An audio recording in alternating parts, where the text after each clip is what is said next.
Hello everybody and welcome to the second video in our series of videos on the 1798 Rebellion.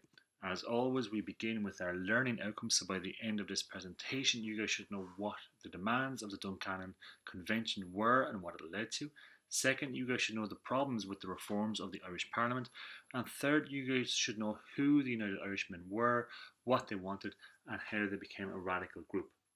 So we ended the last video with the volunteers successfully putting pressure on the British government to give Ireland better trading conditions. Today we were going to look at how this attempt to reform Ireland through Parliament eventually brought about the inception of an organisation of a secret society that was determined to win Irish freedom through physical force. The volunteers were again at the forefront of change in Ireland. In 1782, while the British were still negotiating with America after their defeat, the volunteers arranged a meeting known as the Dungannon Convention, and they wanted to repeal three things. They wanted to repeal a law that allowed Britain to stop the Irish Parliament passing any law they didn't like, known as Poyning's Law.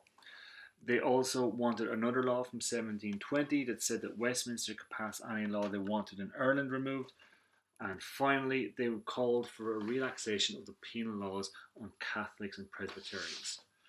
So two politicians in the Irish Parliament, Henry Grattan and Henry Flood, made these demands in the Parliament. And within weeks, Ireland had total legislative independence, as England could not again withstand the pressure from the volunteers as they were stretched with the war in America. So this meant that England couldn't interfere in making laws in Ireland. It led Henry Grattan to say that Ireland is now a nation. However, one of the biggest disappointments of this is that the Parliament in Dublin was not interested in the type of reform that the people who led the volunteers were. The Parliament mainly represented the wishes of the Protestant ascendancy still. Catholics were not allowed to be elected to Parliament, and they didn't get the vote until the 1790s. And elections were not free, as there was no secret ballot. So this meant people knew who you voted for. So if you didn't vote for somebody who was powerful in the community who would usually be a Protestant landlord, then they could make your life hell for not voting for them.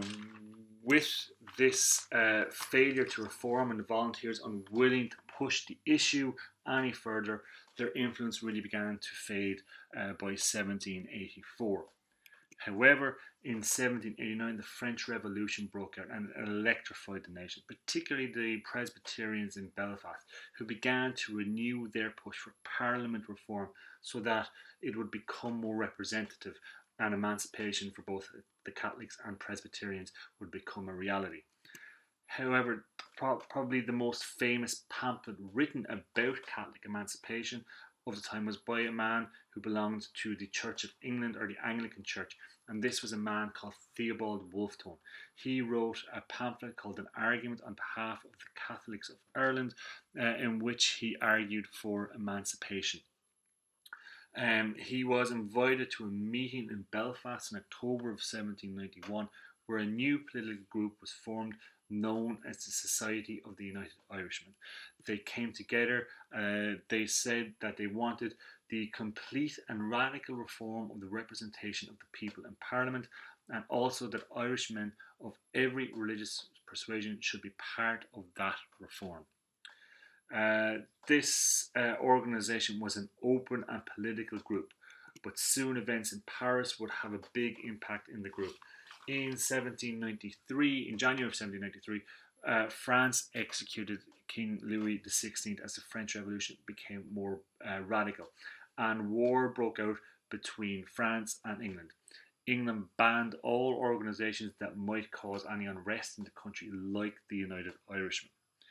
Also around this time, there was a final attempt to fully emancipate the Catholics, and this was led by Henry Grattan, who we met before, and also by the British Prime Minister William Pitt, who saw that Catholic emancipation was necessary to keep Ireland in line. So in 1795, their actions were opposed by the Protestant ascendancy in the Dublin Parliament, and it was defeated in the Parliament. The United Irishmen then turned away from politics to more radical thinking, where they became a secret oath-bound society and started planning an anti-English rebellion and the possibility of an Irish Republic. So that brings us to the end of our presentation. So by now you guys should know what the demands of the Dungannon Convention were and what it led to.